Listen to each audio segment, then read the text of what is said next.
아침 우리 마태복음 7장 말씀을 보겠습니다.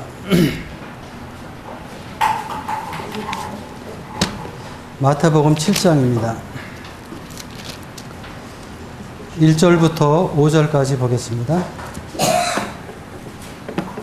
마태복음 7장 1절부터 5절입니다. 제가 한 절 읽고 성도님들이 한 절 읽으셔서 돌아가면서 읽도록 이렇게 하겠습니다. 7장 1절입니다. 비판을 받지 아니하려거든 비판하지 말라.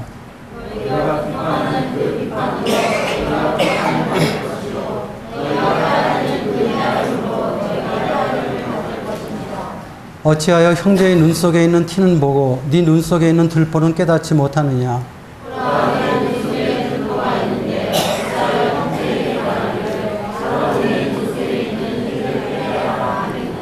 외식하는 자여, 먼저 내 눈 속에서 들보를 빼어라.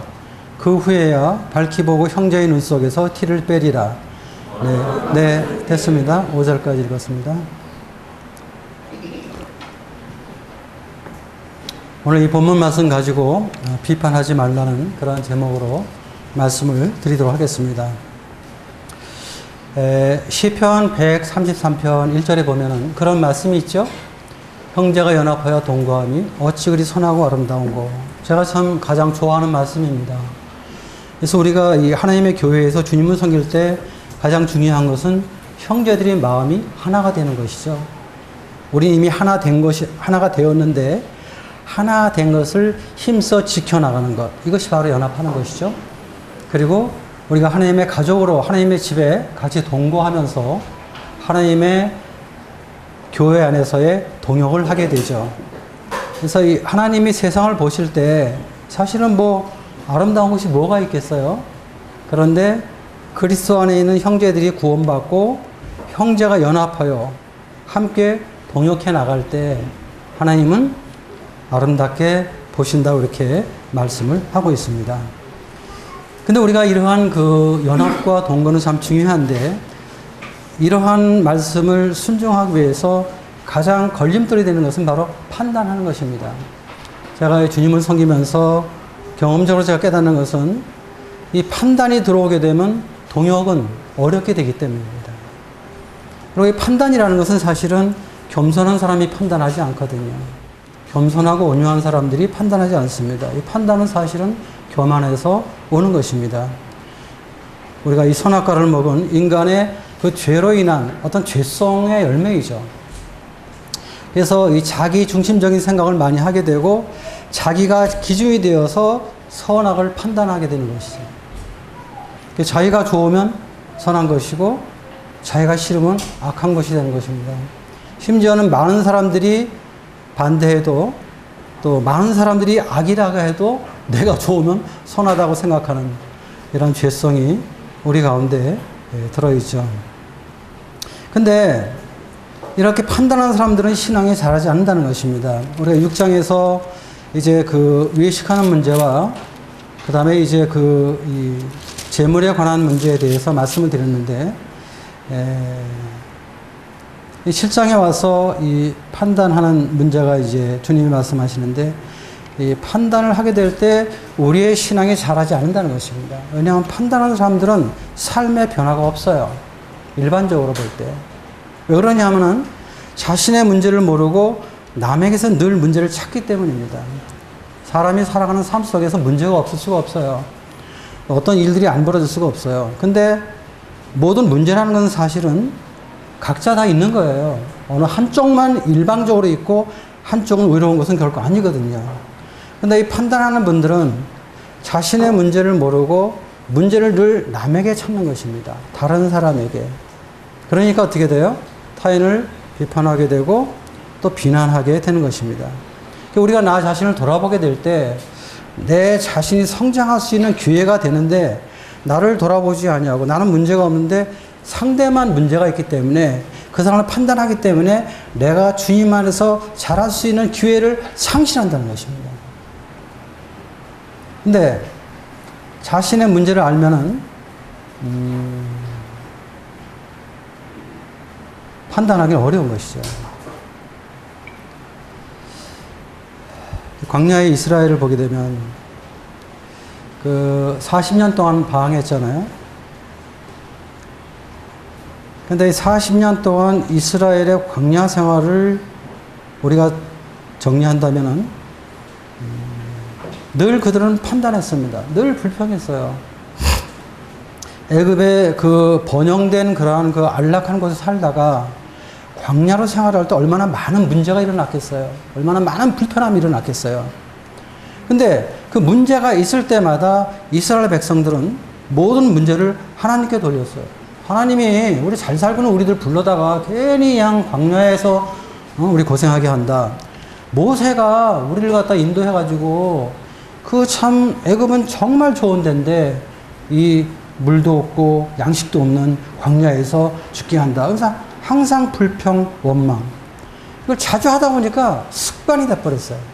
그래서 이스라엘 백성들의 40년 광야 생활은 판단하다가 그냥 세월 다 보내고 판단하는 사람들은 결국은 광야에서 다 죽고 못 들어가게 되죠.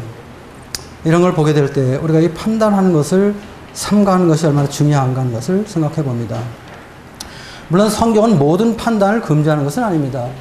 우리가 판단해야 될 그런 부분들이 있죠. 그것은 첫 번째 교리적인 문제입니다.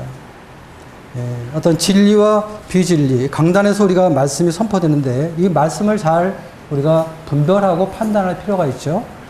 이 진리와 비진리를 분명하게 판단해야 되는 것이죠. 뭐 삼위일체라든지 영원 속죄, 주님의 죽으심, 부활하심, 주님의 재림, 다시 오심, 뭐 십자가에 대해서 주님의 신성과 인성, 뭐 이런 여러 가지 근본 진리들이 있습니다. 이런 문제들이 단에서 회파되지 않는가 우리가 잘 판단할 필요가 있습니다. 두 번째는 도덕적인 문제입니다. 교회 안에서 어떤 죄가 발생됐을 때 교회는 그러한 문제를 판단하게 되어 있죠. 우리 여기 손을 놓으시고 고린도전서 5장을 잠깐 보겠습니다.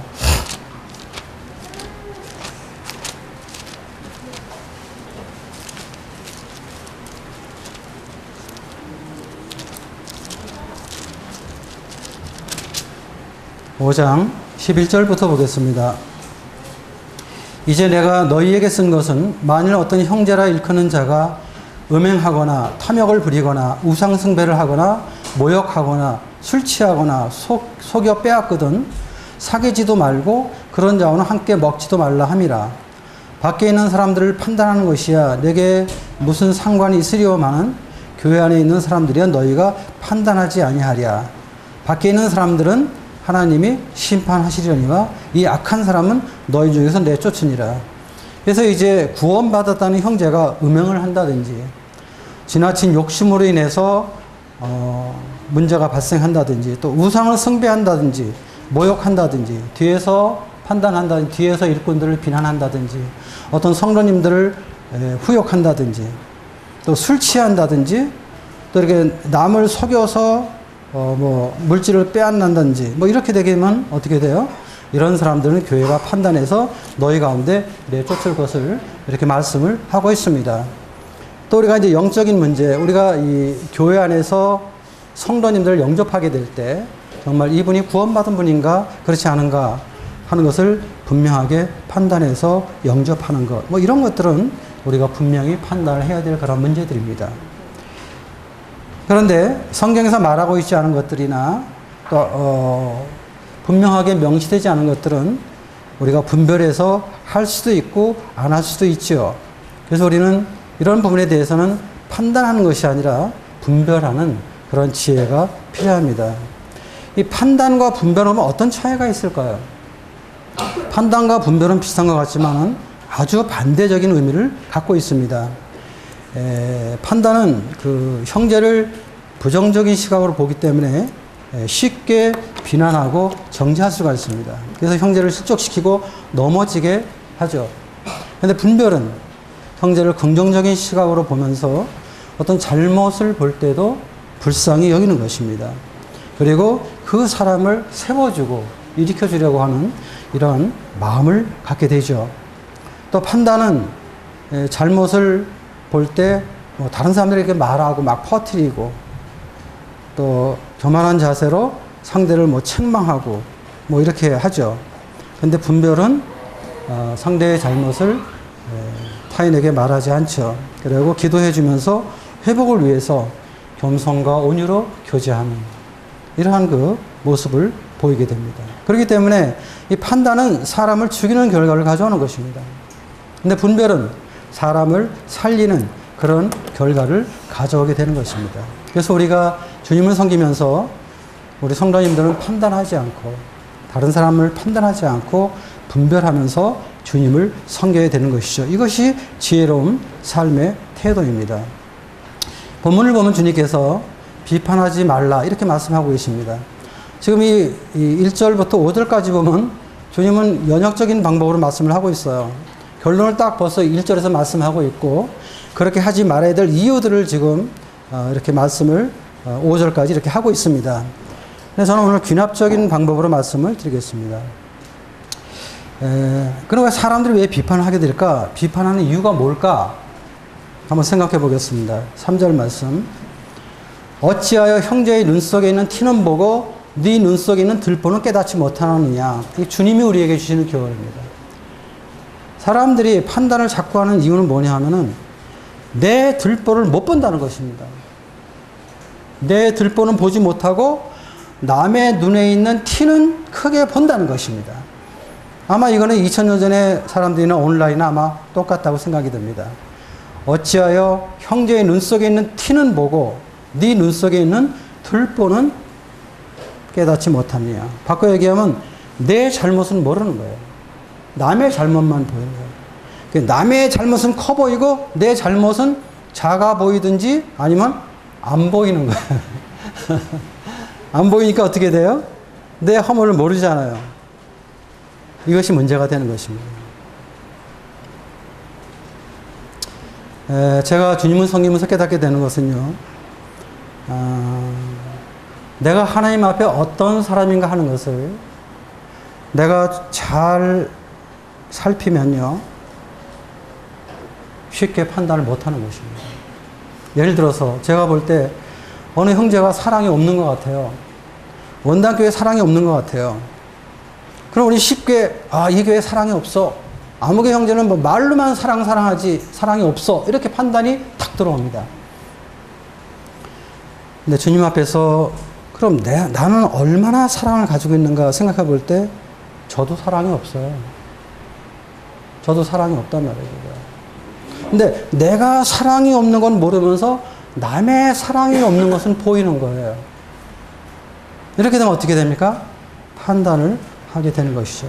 근데 내가 주님 앞에서 주님의 말씀에서 나를 비춰봐서 내가 정말 사랑이 없는 것을 내가 알게 되면 쉽게 이렇게 다른 사람이 사랑이 없다는 말을 우리는 하지 못하는 것입니다. 이것은 제 신앙생활의 모습이에요.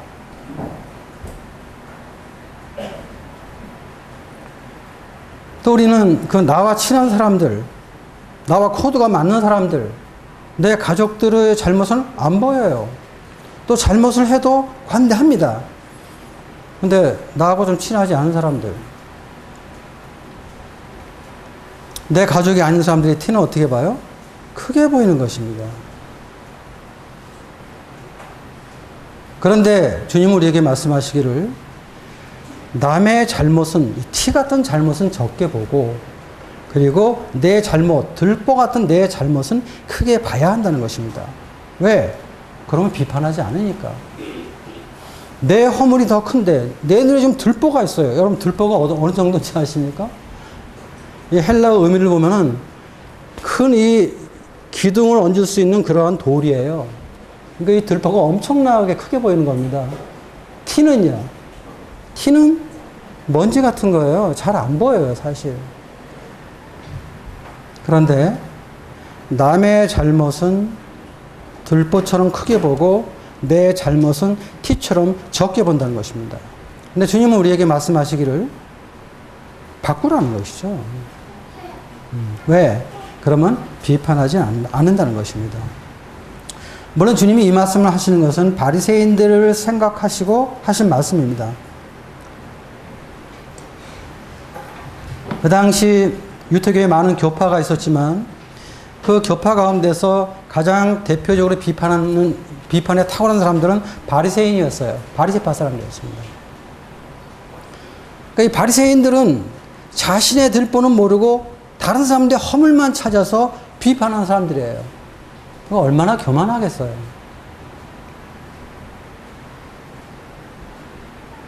그렇지만 그들은 하느님 앞에 자기가 가장 하나님을 잘 섬긴다고 생각을 했습니다. 그러나 자신의 들보는 모르고 남들의 허물만 찾아서 비판을 했죠.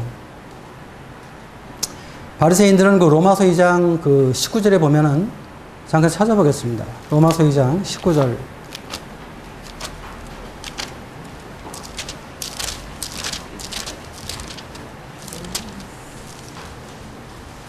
로마서 2장 19절부터 보겠습니다. 맹인의 길을 인도하는 자여, 어둠에 있는 자의 빛이여, 율법에 있는 지식과 진리의 모본을 가진 자로서 어리석은 자의 교사여, 어린아이의 선생이라고 스스로 믿으니. 그들은 자기들을 그렇게 생각했어요. 우리는 맹인의 길을, 소경의 길을 인도하는 인도자다. 어둠에 있는 사람들의 빛이다. 또 어리석은 자의 교사고 어린아이의 선생이라고 믿었어요. 그런데 성경은 또 뭐라고 말하냐 하면 21절. 그러면 다른 사람을 가르치는 내가 내 자신은 가르치지 아니하느냐? 도둑질 하지 말라 선포한 내가 도둑질 하느냐? 간음하지 말라 말한 네가 간음하느냐? 우상을 가증히 여기는 내가 신전 물건을 도둑질 하느냐? 율법을 자랑하는 네가 율법을 범함으로 하나님을 욕되게 하느냐? 이들은 가르쳤는데 도둑질 하지 말라고 그러고 도둑질 했어요. 율법을 범하지 말라고 해서 율법을 범했어요. 그래서 사도 바울은 뭐라고 말하고 있습니까? 24절. 기록된 바와 같이 하나님의 이름이 너희 때문에 이방인 중에서 모독을 받는도다. 이렇게 한탄을 했다고 사도 바울.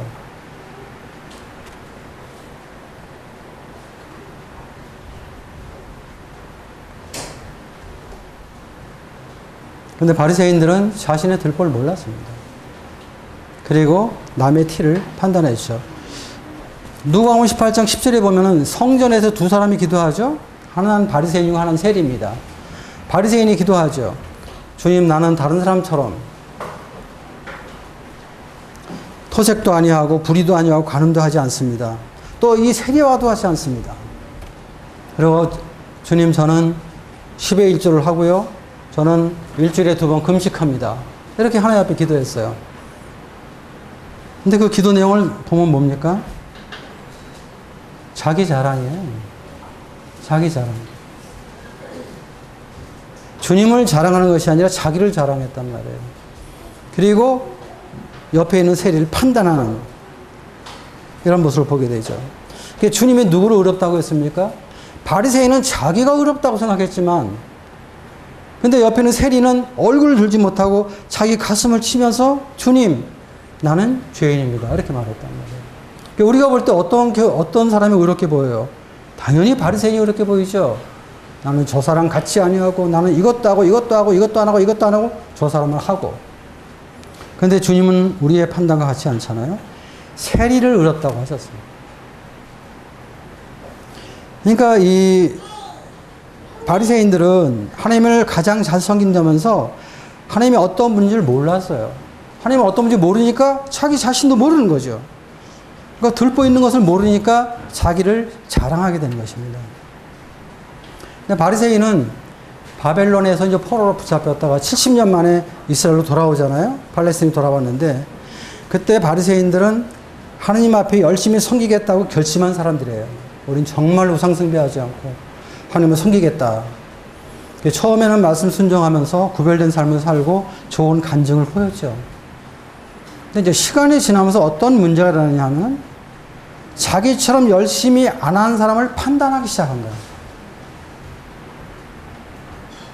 그래서 바리새인처럼 하지 않으면 비판한 거예요. 송사하고 정죄했어요.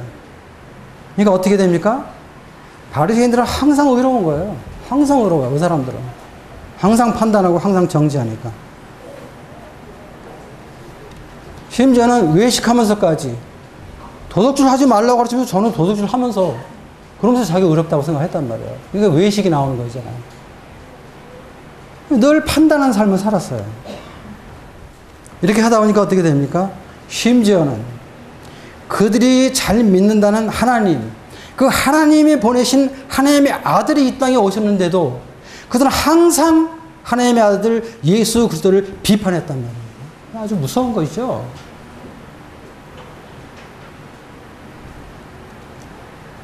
그리고 바리새인의 사역은 사람을 세우고 살리는 사역이 아니라 판단하고 넘어뜨리는 사역을 했어요.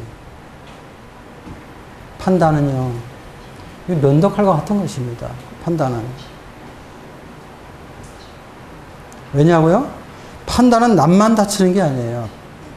판단하는 자기도 다친단 말이에요.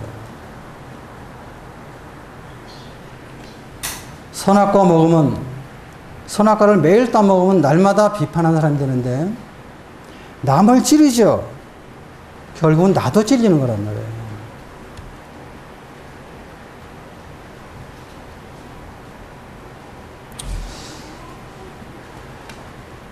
제가, 여러분 저를 어떻게 보세요? 저는 지금 거의 판단하는 마음이 사실 없습니다. 모든 분들 보게 될 때. 저는 정말 판단에 아주 예민한 사람입니다, 제가. 제가 사람 딱 보면 다 판단이 보입니다.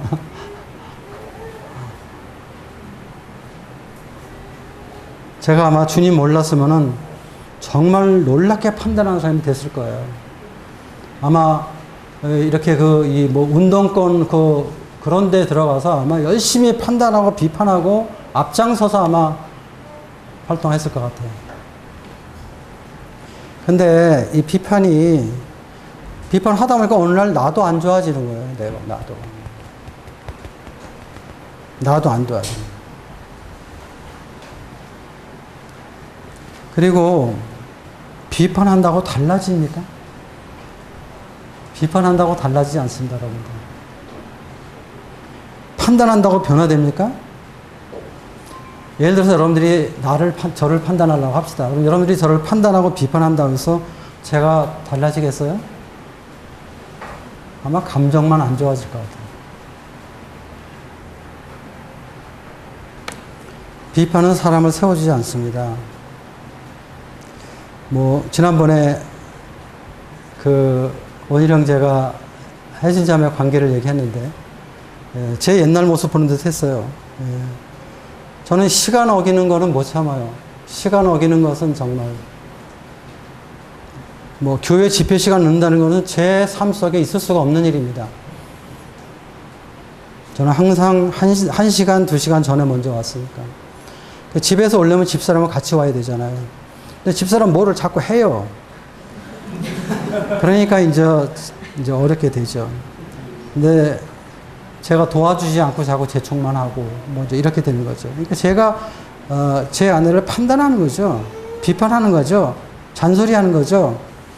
근데 제가 깨닫게 된 것은 그것이 집사람의 삶을 전혀 안 바꾼다는 거예요. 아무 도움이 안 된다는 거예요. 그리고 감정만 안 좋게 만드는 거예요. 감정만. 그래가지고 순종하던 그 아내가 어느 날 갑자기 덤비는 거예요. 제가 그때 교훈받았죠. 판단한다고 사람이 변화되지 않아요. 비판한다고 사람이 변화되지 않아요. 오히려 사람 성질만 더 나쁘게 만듭니다. 여러분들 집에 가서 여러분 아내한테 계속 비판해보세요. 아내가 달라질 것 같습니까? 남편한테 계속 비판해보세요. 잔소리해보세요. 달라질 것 같습니까? 잘못하면 가출하고 바람피게 돼 있어요. 그게 판단의 종착지입니다. 제가 이런 거 빨리 알았어요. 참 똑똑한 사람 같죠? 제가 주님 믿지 않았으면 아마 나 외에 똑똑한 사람 없다고 하고 다녔을 사람 중에 한 사람입니다. 사실은 몸은 개천에 있으면서. 그 다음에 이제 두 번째는요, 7장 4절을 보겠습니다. 보라, 네 눈 속에 들보가 있는데 어찌하여 형제에게 말하기를 나로 네 눈 속에 있는 티를 빼게 하라 하겠느냐. 두 번째 왜 비판합니까? 네 눈 속에 들보가 있는데 어찌하여 형제에게 말하기를 나로 네 눈 속에 있는 티를 빼게 하라 하겠느냐. 이 말은 뭐예요? 문제 많은 내가 나보다 조금 문제 있는 사람을 내가 건쳐주려고 하는 거예요. 내가 건쳐주려고 하는 거예요, 내가. 사랑으로. 나는, 내 생각에는 건쳐주려고 하는 거죠. 근데 사실은 이 주님 말씀 보게 될 때 들보 있는 네가 어찌하여 티를 빼게 하라 하느냐. 이 말씀 뭐예요? 지금 주님은 그런 행동을 부정적으로 보시는 거잖아요. 그리고 왜 이렇게 행동해요? 자신을 모르니까 그렇지. 자신이 눈에 있는 들보를 모르니까 남에 있는 티를 빼주겠다고 덤비려 드는 거 아니겠습니까? 근데 들보가 있어도 남을 고쳐주고 싶다는 거예요. 이게 뭐예요? 이게 자교이잖아요. 근데 이런 분들이, 이렇게 판단하는 사람들이 누굴 고쳐주겠다고 뭔가를 변화시키겠다고 덤벼들게 되면 어떻게 돼요? 판단 잘하는 사람들이 그렇게 행동하면 할수록 문제는 더 커진다는 것입니다. 그리고 상대를 더 어렵게 한다는 것입니다. 자신의 문제가 더 큰데 작은 티를 고쳐주려고 하니까. 그러니까 7장 5절에서 예수님 뭐라고 말씀하십니까? 외식하는 자여. 바꿔 얘기하면 위선자라는 얘기죠. 뭐라고 말씀하십니까? 먼저 내 눈 속에서 들보를 빼어라. 그 후에야 밝히 보고 형제의 눈 속에서 티를 빼리라. 큰 들보 있는 사람이 남의 작은 티를 흠잡는단 말이에요. 내가 더 큰 문제를 가지고 있어요. 그래서 다른 형제의 작은 문제를 가지고 비난한단 말이에요. 자신이 의롭다고 생각하면서 자기보다 더 의로운 사람을 정죄하고 판단하는 일도 일어난단 말이에요. 저 교회 안에서 이런 거 좀 몇 번 본 일이 있어요. 육신적인 어린 형제가 영적으로 훌륭한 일꾼을 판단한단 말이에요. 인격적으로 형편없는 사람이 인격적으로 존경받는 그러한 분을 판단하는 것. 제가 옆에서 본 일이 있어요. 그런 분들은 어떤 특징이 있습니까?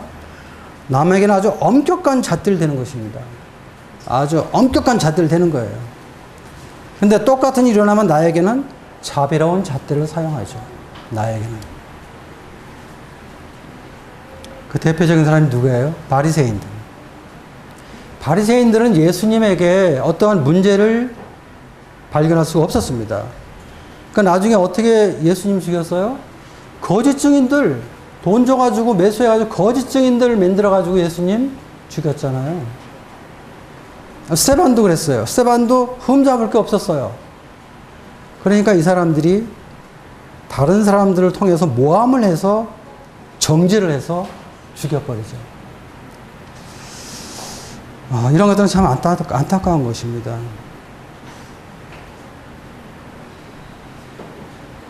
자기보다 더 의로운 사람을 판단한다.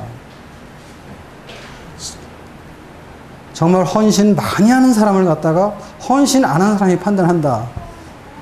사랑 정말 안 하는 사람이 지금 사랑하고 있는 사람을 판단한다. 이건 있을 수 없는 일이잖아요. 근데 이런 있을 수 없는 일들이 종종 일어난다는 것입니다. 어떤 때? 내 들보를 모를 때. 내 들보를 모르면서 다른 사람을 고쳐주려고 할 때 이런 일들이 일어나게 된다는 것입니다. 민수기 12장에 보면은 모세가 구스 여자와 결혼을 하게 되죠. 근데 누가 일어납니까? 미리암이 일어납니다. 미리암이 비난을 합니다. 아론을 갖다 또 자기 편으로 또 이렇게 데리고 와서 비난하는데, 비난한 사람의 주체는 물론 미리암입니다. 너만 하나님의 말씀 받았느냐? 우리도 하나님과 말씀 받았다. 이렇게 이야기하죠. 네, 주님께서 이제 그 모세를 비난하고 모세를 대적했죠. 그래서 모세를 끌어내리면서 하나님의 권위를 무너뜨리는 그런 모습을 보게 됩니다. 모세는 누굽니까? 모세는 하나님이 출애굽할 때 출애굽하는 모든 히브리 사람들을 인도하는 회중의 인도자입니다. 미리암은 여자들의 인도자입니다. 여자들의 인도자. 근데 미리암이 모세를 비난하게 됐죠.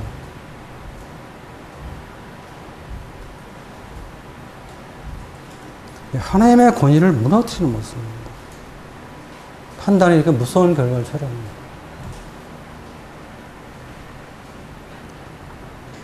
하나님께서 나타나셨죠? 결국 판단하시잖아요. 그래서 미리암에게 하나님께서 말씀하시죠. 내 종 모세 비난하기를 두려워하지 아니하였다. 이렇게 판단하시죠. 결국은 미리암이 징계를 받고 7일 동안 문둥병이 걸려서 모든 회중들이 더 이상 못 가고 이제 정지하는 이러한 모습을 우리가 민수기 12장에서 보게 됩니다. 판단은 이렇게 무서운 일을 저지를 수가 있는 것입니다. 그래서 우리는 어떤 다른 사람의 문제를 비난하기 전에 내 자신의 문제를 바로잡을 줄 알아야 되죠. 이게 지혜로운 사람이죠. 그리고 나서 다른 사람을 도와줘야 되는 것이죠. 야고보서 4장을 잠깐 보겠습니다. 야고보서 4장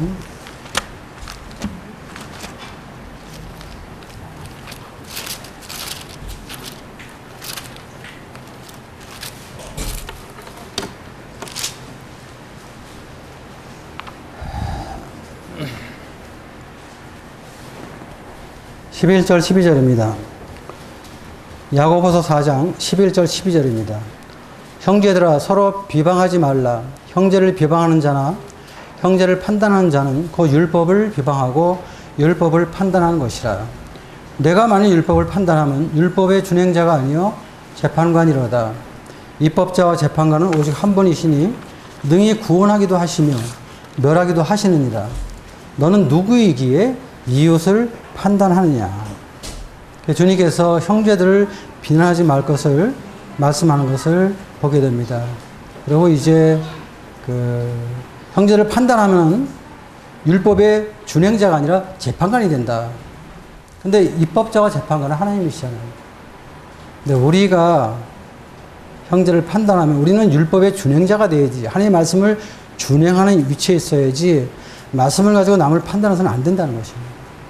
말씀을 가지고 나를 먼저 판단해야 돼요. 여러분들, 하나님의 말씀은 남을 판단하는 것이 아닙니다. 하나님의 말씀은 먼저 나를 판단해야 되는 거예요. 그리고 우리는 말씀을 순종하기를 힘써야 되는 거예요. 근데 이걸 가지고 재판하게 되면 어떻게 됩니까? 재판관이 되는데 야고보 사도는 12절에서 입법자와 재판관은 오직 한 분이라고 했어요. 하나님이 재판관이십니다. 우리가 하나님 노릇을 한다는 얘기죠. 하나님 노릇을.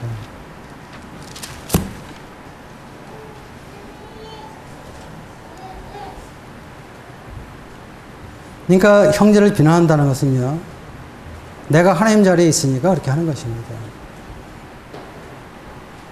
그러나 우리는 하나님의 말씀을 지키고 순종하는 자지 우리는 재판관이 아니라는 것입니다.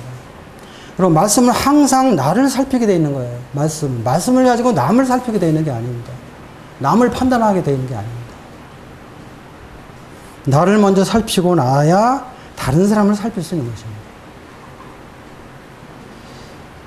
그래서 이제 결론적으로 이제 주님이 우리에게 말씀하는 것이 뭡니까? 7장 1절입니다. 비판을 받지 아니하려거든 비판하지 말라. 비판하지 말라는 것입니다.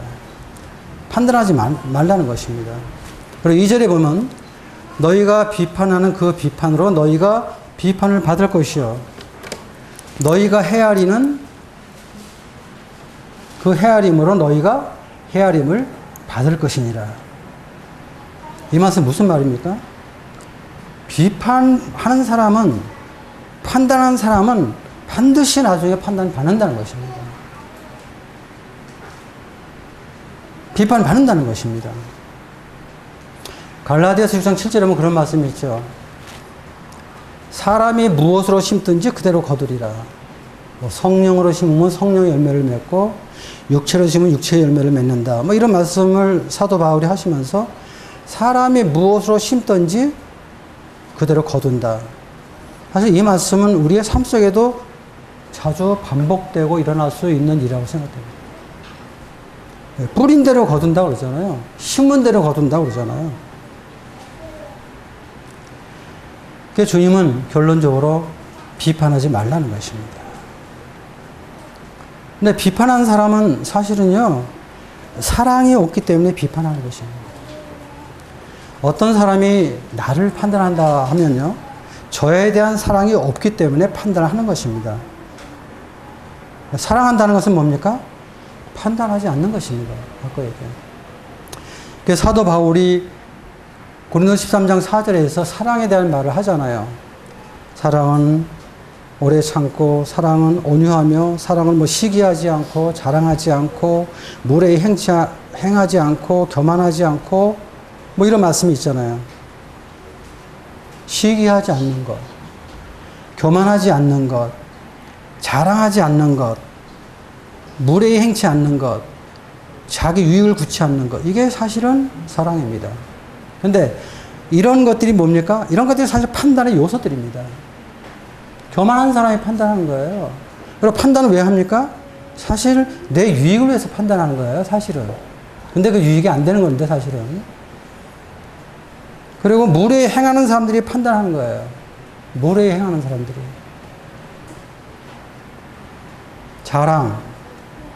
자랑하는 것도 사실은 좋은 게 아닙니다. 자랑하는 거. 우리 그리스도를 자랑해야지 어떤 나 자신을 자랑하면 안 되죠. 바리새인이 자기 자랑 많이 했잖아요. 나는 토색도 안 하고 불의도 안 하고 나는 11조하고. 사랑은요, 판단하지 않는 게 사랑입니다. 그럼 어떻게 되겠어요? 상대를 그냥 인정해 줄 수밖에 없어. 그대로 받아줘야 돼요. 받아주면요, 받아주는 것만큼 편한 것입니다. 근데 못 받아주고 내가 곤치려고 하면요, 곤치는 만큼 불편한 거예요. 참 어려운 거예요.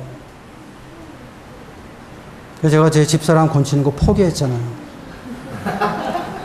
그러니까 서로 편하잖아요. 그러니까 스스로 자발적으로 하잖아.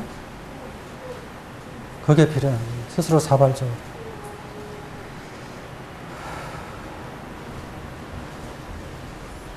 내 들보를 못 보고 고쳐주려고 하면은 서로 어렵게 되는 거예요. 사랑이 있으면요, 사랑이 넘치면요, 정말 비판으로부터 자유로워질 수가 있습니다. 내가 재윤 형제를 사랑하면요, 내가 재윤 형제를 못마땅한 모든 것으로부터 내가 자유함을 얻는다는 거예요.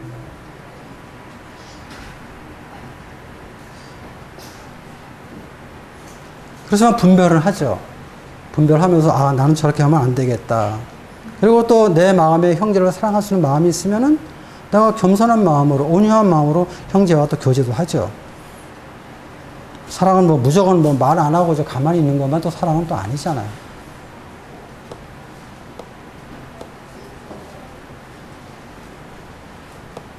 저는 정말 성도님들을 저는 거의 판단하는 일이 거의 없습니다. 모든 분들이 제 마음에 드는 건 아니지만, 왜? 저는 이 판단이 얼마나 무서운가를 제가 잘 아는 사람이기 때문에. 그리고 판단은 주님이 정말 원하시지 않는 거예요. 그래서 저는 그런 부분에 대해서 제가 주님 앞에 저 자신을 비춰볼 때 제가 우리 성도님들보다 더 나은 점이 없는 사람입니다, 사실은. 제가 앞에 나와서 말씀을 가르치지만 제가 특별히 여러분들보다 더 사랑이 많고 겸손하고 온유해서, 한때는 제가 그렇게 생각도 했었어요. 한때는. 주제에 넘은 생각이었죠. 그러나 주님 앞에 저 자신을 비춰볼 때 제가 여러분들보다 나은 게 없어요. 그렇기 때문에 제가 여러분을 판단할 자격이 없어요. 그래서 저는 여러분들을 판단하지 않습니다. 물론 저는 분별을 하죠. 아, 이러한 것들은 참 내가 배워야 되겠구나. 어린 형제한테, 어린 자매에게 이러한 것들은 나도 삼가야 되겠구나. 보이잖아요. 그런 분별은 가지고 주님을 섬기는 것이죠. 창세기 2장 17절에 보면은 주님이 그렇게 말씀하죠.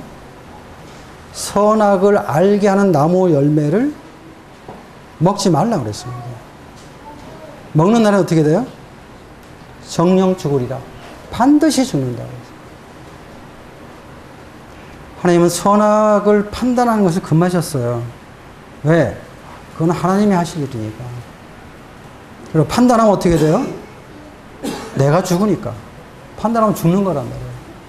나도 죽고 상대도 죽는 거예요. 그래서 우리는 판단하기보다 분별해야 되고, 분별하며 사는 삶이 지혜로운 삶입니다. 분별하면서 사는 삶입니다. 우리 과거에 보면은 만찬 우리 예배를 드렸는데, 만찬 떡이 무교병이냐 유교병이냐, 쉽게 얘기해서 밀가루에 이스트가 들어가면 유교병이 되고 안 들어가면 무교병이 되는 거잖아요. 무교병은 떡이고 유교병은 빵입니다. 한 잔이 오르냐 분잔이 오르냐, 둘 다 할 수 있는 거예요. 이것은. 그렇죠? 성경에 주님께서 만찬 하실 때 떡과 잔이 있었어요. 빵과 잔이 있었어요. 그건 원리입니다. 그건 있어야 되는 거예요. 그게 없으면 안 돼요. 근데 그 빵이 무교병이냐 유교병이냐 거기에 대한 언급은 없어요. 그 잔이 한 잔이냐 뭐 여러 잔이냐 혹은 뭐 포도주냐 포도주냐 그건 없거든요. 그러면 그런 것들은 둘 다 할 수 있는 거예요. 각자 분별대로. 근데 무교병만 놔야 된다. 빵을 넣으면 이건 비진리다. 이렇게 돼버리면 어떻게 돼요? 판단이 들어오거든요. 판단이. 그럼 불편해지기 시작합니다. 개혁성경이 성경입니까? 킹제임스 성경이 성경입니까? 둘 다 성경이에요. 둘 다. 물론 어떤 번역이 좀 잘 될 수도 있고 못 될 수도 있는 그런 차이는 있지만 둘 다 성경이에요. 자기 분별에 따라서 뭐 개혁성경도 볼 수 있고 킹제임스도 볼 수 있어요. 근데 어느 날 어떤 형제가 개혁성경만이 하나님의 성경이다. 나머진 다 성경이 아니다. 이렇게 얘기를 해버리면 어떻게 돼요? 이건 판단이 되는 거예요. 그럼 그때부터 불편하게 되는 거예요. 내 분별과 다른 것이 틀린 것이 아니거든요. 근데 그런 걸 갖다가 옳고 그름으로 바라보면은 판단이 되는 것입니다. 어렵게 되는 것입니다. 여러분들 교회를 판단해서는 안 됩니다. 하나님의 교회를 판단할 수 있는 사람이 아무도 없습니다. 그리고 성도님들도 판단하지 마십시오. 우리는 판단할 수 있는 그러한 자격이 있는 사람이 아닙니다. 우리는 다 들보를 하나씩 가지고 있는 사람들입니다. 여러분들이 판단하시려면 여러분들의 들보를 완전히 처리한 다음에 판단하셔야 됩니다. 근데 교회를 사랑하면요, 판단하지 않습니다.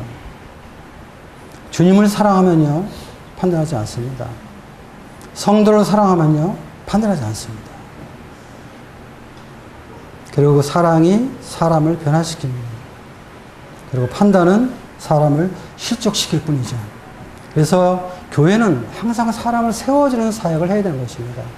그리고 우리 성도님들도 교회에서 우리 형제 자매를 바라볼 때 항상 그 사람을 세워줄 수 있는 그런 사역을 해야 되는 것입니다. 모이면 목자들은 항상 거기에 모든 걸 집중하는 것입니다. 어떤 형제가 어렵다면 왜 어려울까? 어떻게 그 어려움을 해결해 줄 수 있을까? 기도하고 고민하고 또 여러 사람들을 의논하고 이런 일을 하는 거예요. 교회는 판단하는 것이 아닙니다.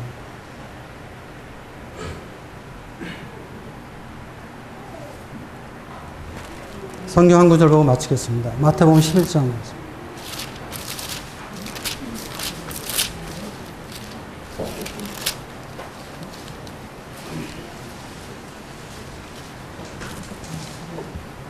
11장 29절 30절 같이 한번 읽겠습니다.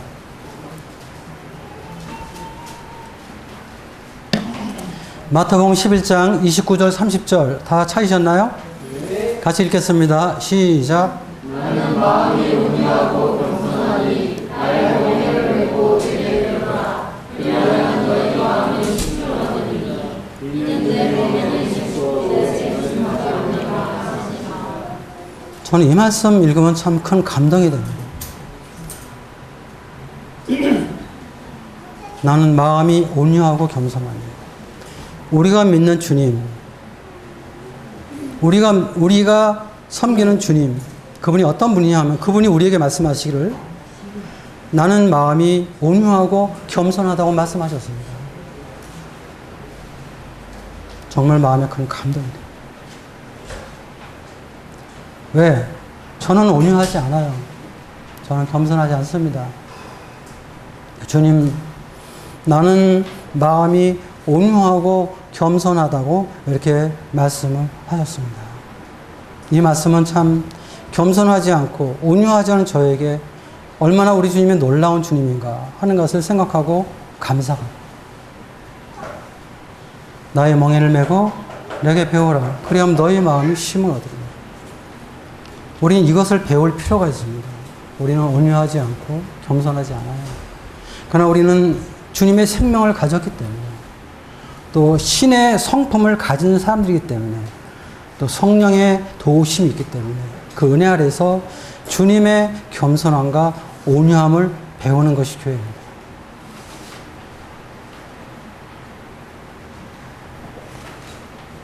우리 이것을 배우는 것이 참 필요해요. 왜? 겸손하고 온유한 것을 배우지 못하면 주님을 섬기기가 어렵기 때문입니다.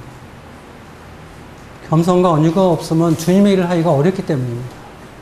제가 주님 일을 하면서 제 마음에 안 든다고 제가 화가 난다고 그래서 제가 성도님들에게 막 판단하고 주먹질하고 사태질을 한다면 어떻게 하겠습니까? 주님을 할 수 없는 거예요.